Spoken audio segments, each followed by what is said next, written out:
Assalamualaikum warahmatullahi wabarakatuh. Perkenalkan, kami dari kelompok 3 akan mempresentasikan materi dengan tema mikrobiologi lingkungan.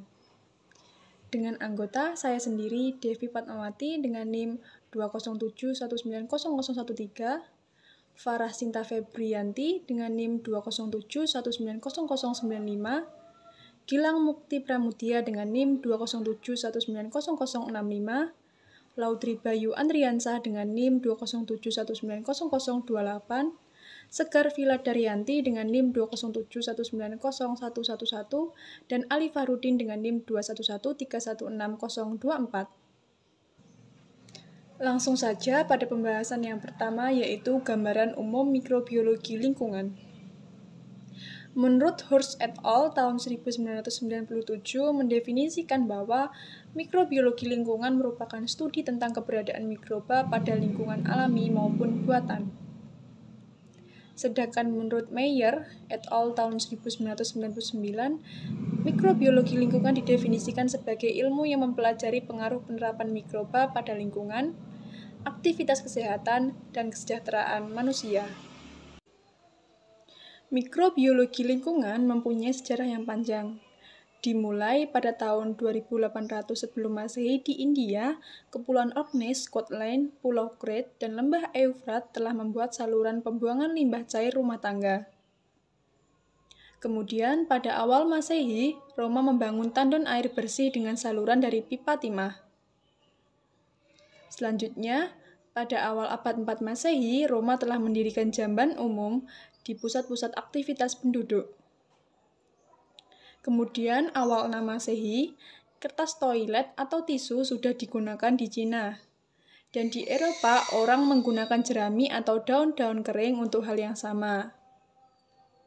Nah, pada tahun 2500 sebelum Masehi, pipa berbahan logam digunakan di Mesir, dan tahun 2000 sebelum Masehi di Istana Knossos, Crete juga menggunakannya. Pada tahun 1665, Robert Hooke menggunakan lensa sederhana untuk melihat sel mati dari tutup botol atau gabus. Bidang mikrobiologi lingkungan sendiri dimulai dari hasil pengamatan Anthony van Leeuwenhoek yang dipublikasikan pada tahun 1676 melalui surat beserta gambar-gambar yang dikirim ke Royal Society di London. Lensa Anthony mampu melihat benda menggunakan mikroskop sederhana hingga perbesaran 300-400.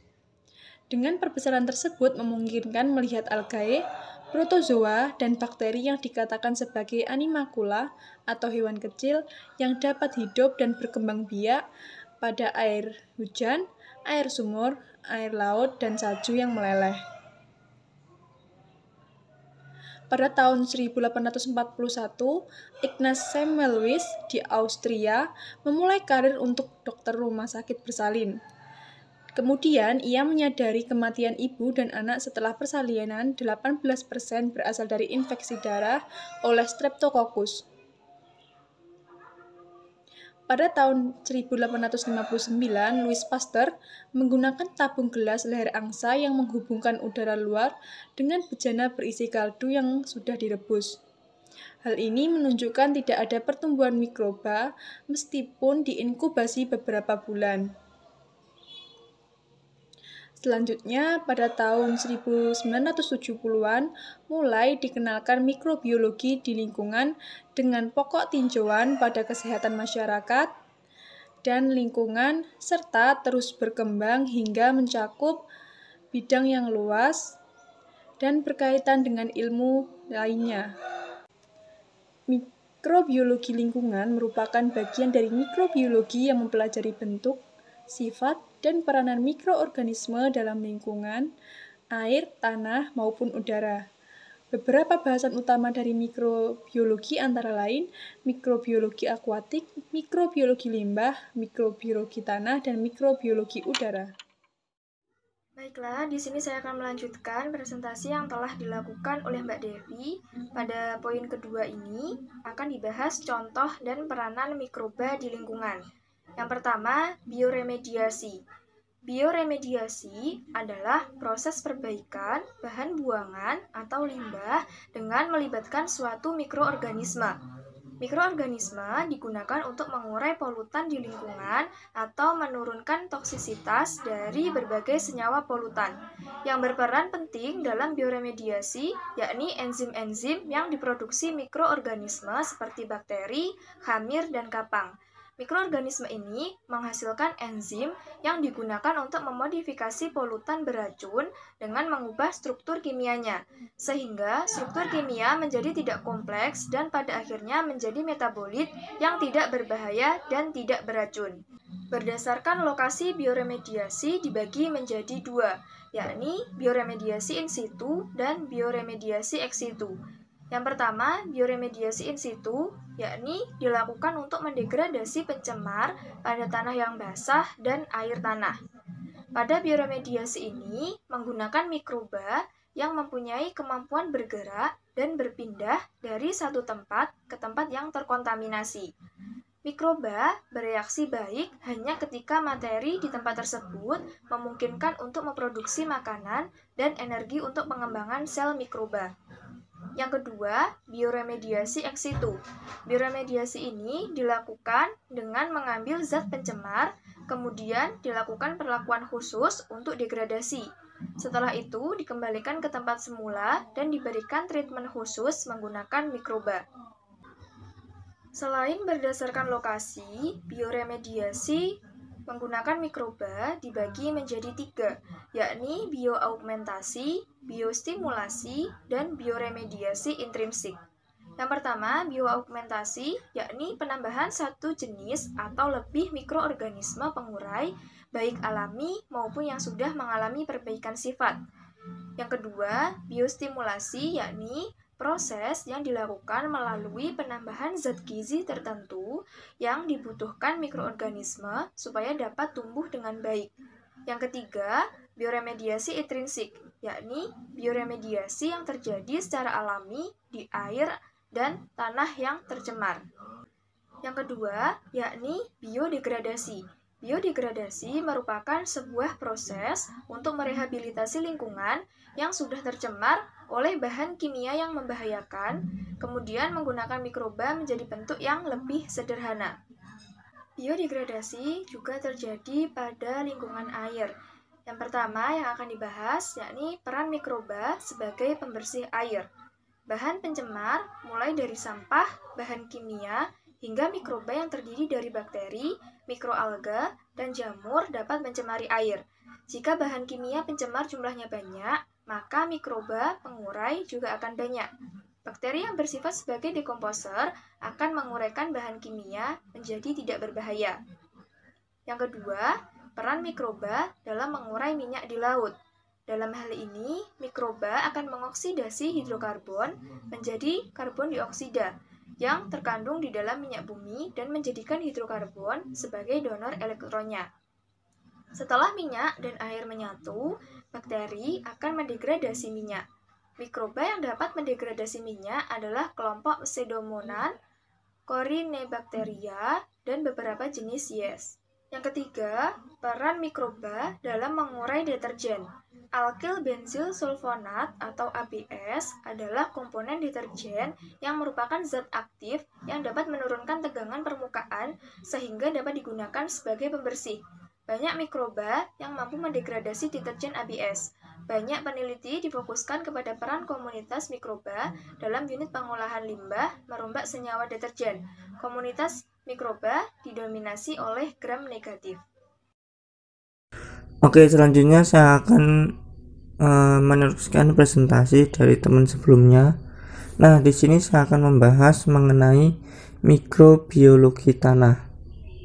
Nah, mikrobiologi tanah adalah bagian disiplin mikrobiologi yang mempelajari kehidupan, aktivitas, dan peranan mikroorganisme di dalam tanah. Nah, tanah sendiri merupakan lingkungan yang paling kompleks di mana ditempati mikroorganisme yang beraneka ragam. Adapun beberapa jenis mikroorganisme tanah antara lain yaitu bakteri, alga, jamur, dan protozoa. Di mana mikroorganisme tanah mempunyai peranan penting Nah, selanjutnya membahas mengenai peranan mikroorganisme tanah. Mikroorganisme tanah itu ada yang menguntungkan, ada pula yang merugikan. Contoh peran yang menguntungkan adalah dalam siklus biogeokimia.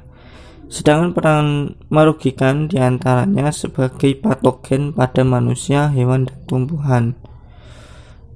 Nah, peran mikroorganisme tanah yang menguntungkan contohnya dalam proses biogeokimia sebagai berikut, yaitu pada proses siklus karbon dan siklus nitrogen, di mana pada siklus karbon ini mikroba tanah itu menjadi dekomposer atau pengurai.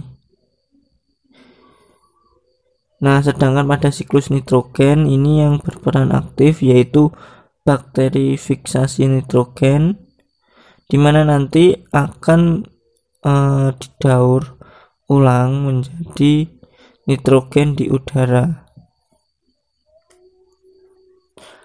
Selanjutnya yaitu beberapa peran mikroorganisme tanah yang merugikan atau menjadi patogen pada manusia dan hewan. Antara lain yaitu Bacillus anthracis. Pada manusia, kuman antrak dapat menyebabkan infeksi kulit. Selain itu, bakteri ini juga bisa menyebabkan infeksi selaput otak. Sebabnya adalah karena makan daging yang terinfeksi antrak. Biasanya terdapat pada daging sapi. Selanjutnya yaitu bakteri Clostridium tetani. Bakteri ini banyak ditemukan di tanah, kotoran manusia, dan hewan peliharaan di daerah pertanian yang dapat menyebabkan penyakit tetanus. Nah, ini adalah gambaran terkait bakteri antrak ataupun bakteri Clostridium tetani.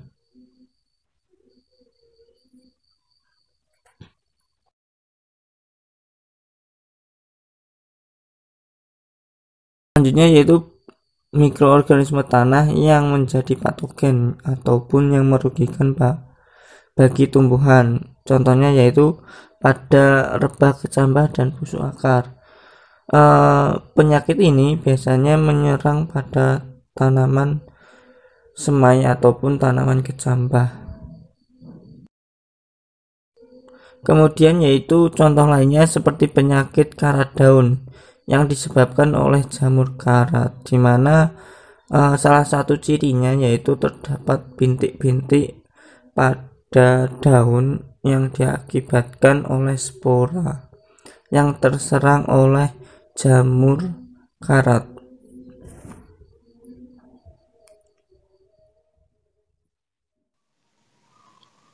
Baiklah, untuk selanjutnya adalah terkait dengan mikrobiologi limbah. Di sini saya akan memaparkan terkait dengan apa itu mikrobiologi limbah dan bagaimana peranannya terkait mikroorganisme atau mikroba yang berperan di dalam proses pengelolaan limbah. Nah, mikrobiologi limbah itu merupakan suatu kajian yang membahas tentang bahan buangan atau limbah yang dalam bentuknya itu limbah itu berbentuk seperti padatan, cair, dan juga gas. Nah, kemudian di dalamnya itu juga membahas terkait dengan bagaimana mikroba atau mikroorganisme yang akan berperan dalam hal pengelolaannya. Selanjutnya adalah mikrobiologi limbah. Nah, mikrobiologi limbah ini merupakan limbah yang mengandung bahan polutan. Jadi polutan ini merupakan bahan pencemar yang dapat mempengaruhi kualitas lingkungan. Nah, polutan ini didapatkan dari berbagai sumber, misalnya ada yang dari limbah domestik maupun limbah kegiatan masyarakat yang lainnya. Nah, kemudian di dalam mikrobiologi limbah ini terdapat beberapa peranan mikroorganisme. Yang pertama yakni di sini saya akan membahas terkait dengan biodegradasi plastik. Nah, plastik itu merupakan suatu sampah atau merupakan bahan buangan yang umum di sekitar kita. Biodegradasi plastik ini merupakan salah satu peranan mikroorganisme dalam penguraian limbah. Salah satu jenis limbah yang banyak dijumpai dalam kehidupan sehari-hari adalah sampah plastik. Karena sampah plastik ini bisa perharinya kita bisa mengeluarkan sampah plastik yang dalam jumlah yang besar. Nah, kemudian terdapat salah satu bakteri, yakni bakteri Idonella sakaiensis yang tipe 201F6, yang ini merupakan pencerna plastik tipe PET, jadi polyethylene terephthalate. Nah, ini. Jadi, bakteri ini dapat menguraikan sampah plastik dengan tipe PET. Nah, cara kerja bakteri ini adalah dengan mencerna plastik yang dengan cara mengeluarkan enzim. Nah, jadi bakteri Ideonella ini merupakan bakteri yang dapat mencerna PET dengan cara mengeluarkan enzim sejenis protein yang dapat mempercepat reaksi kimia. Nah, reaksi kimia ini enzim ini dikenal dengan PETase. Nah, kemudian enzim ini akan bekerja dengan memutuskan ikatan kimia pada PET, sehingga didapatkan pecahan molekul-molekul yang lebih kecil hingga bakteri dapat menyerap dan menggunakan karbon di dalamnya sebagai sumber makanan. Jadi bakteri ini akan memanfaatkan molekul karbon itu untuk sebagai sumber makanannya. Nah, jadi di dalam plastik ini terdapat bahan yakni yang terkait dengan bahan karbon. Yang selanjutnya adalah biosorpsi logam. Jadi biosorpsi ini merupakan suatu proses adsorpsi atau proses penyerapan logam berat ya. Nah, di sini merupakan kemampuan komponen kehidupan atau makhluk hidup untuk mengadsorpsi logam berat dari limbah melalui metabolisme. Nah, salah satu bakteri yang dapat melakukan biosorpsi ini merupakan bakteri Bacillus cereus. Nah, bakteri ini merupakan bakteri jenis gram positif yang mana memiliki dinding bermuatan negatif. Jadi bakteri ini merupakan bakteri gram positif, tetapi dinding bakteri tersebut, dinding sel dari bakteri tersebut itu merupakan bermuatan negatif, sehingga nantinya akan dapat menarik atau mengikat limbah logam ini nanti ke membran bakteri tersebut. Nah, hal ini dikarenakan kandungan fosfat dan asam teikoat yang terikat dan mengatur pergerakan kation melewati membran. Nah, jadi itu tadi. Maka dengan adanya muatan positif yang larut di dalam limbah itu nanti maka akan tertarik oleh dinding dari bakteri tersebut untuk akan digunakan bakteri sebagai bisa sebagai bahan atau bahan pertumbuhannya. Nah, selain itu terdapat pula gugus karboksil, amine, hidroksil, fosfat, dan juga sulfidril. Nah, ini nanti yang terkandung dalam permukaan sel yang akan juga berpotensi itu untuk mengabsorpsi logam berat yang ada di dalam limbah. Jadi dalam bakteri Bacillus cereus ini memiliki kemampuan untuk mengabsorpsi limbah. Limbah logam berat.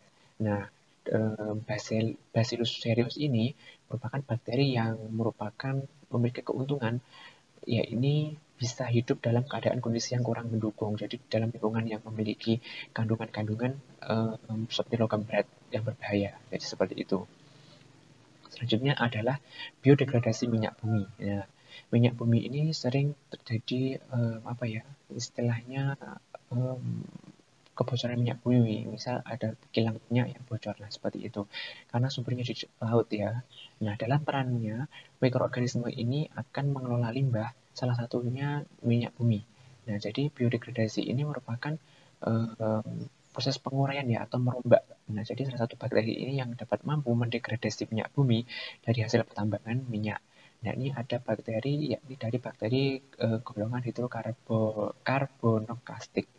Nah, seperti ada bakteri Pseudomonas, Artobacter, Alkaligenes Bacillus, Brevibacterium, dan Brevibacillus. Nah, ini beberapa jenis bakteri yang dapat mendegradasi minyak bumi. Nah, bakteri ini akan mendegradasi senyawa hidrokarbon dengan memanfaatkan senyawa tersebut sebagai sumber karbon dan energi yang diperlukan bagi pertumbuhannya. Jadi, setelah mereka mendegradasi minyak bumi, maka mereka akan mengambil senyawa hidrokarbonnya yang akan digunakan untuk sumber karbon dan juga energi bagi pertumbuhan dari bakteri tersebut. Nah, bakteri ini akan mengoksidasi hidrokarbon dan menjadikan hidrokarbon sebagai donor elektronnya. Nah, selain itu, sebagai sumber karbon dan juga sebagai sumber energi yang diperlukan oleh pertumbuhan bakteri tersebut, bakteri akan memanfaatkan hidrokarbon itu akan dioksidasi sebagai sumbangsih donor elektron atau donor elektron di dalam dirinya. Nah, reaksi degradasinya adalah pembentukan catekol, kemudian nanti akan didegradasi masuk ke dalam siklus Krebs atau siklus asam nitrat yang nantinya dapat dimanfaatkan untuk bakteri sebagai sumber energi di dalam pertumbuhannya. Itulah tadi beberapa bahasan terkait dengan mikrobiologi limbah. Baik, saya Segar Viladarianti. Di sini saya akan menjelaskan yaitu keuntungan dan kelebihan dari mikroba air, mikroba tanah.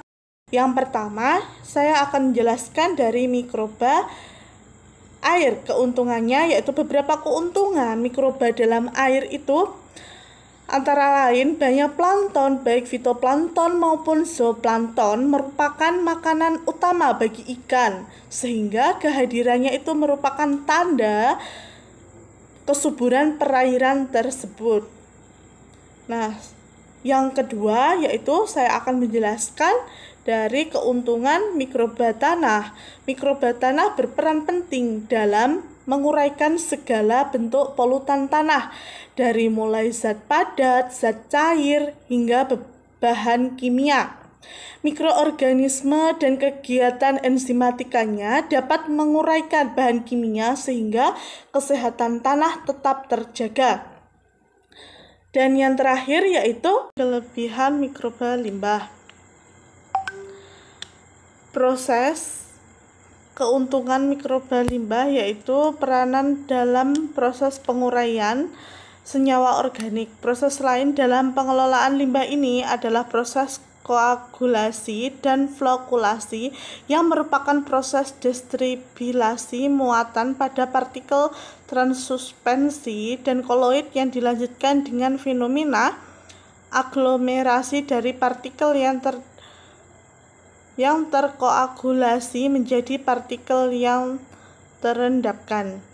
Dan peran inilah yang diharapkan mampu digantikan oleh mikroba, di mana sebelumnya menjadi dengan proses fisika ataupun kimia.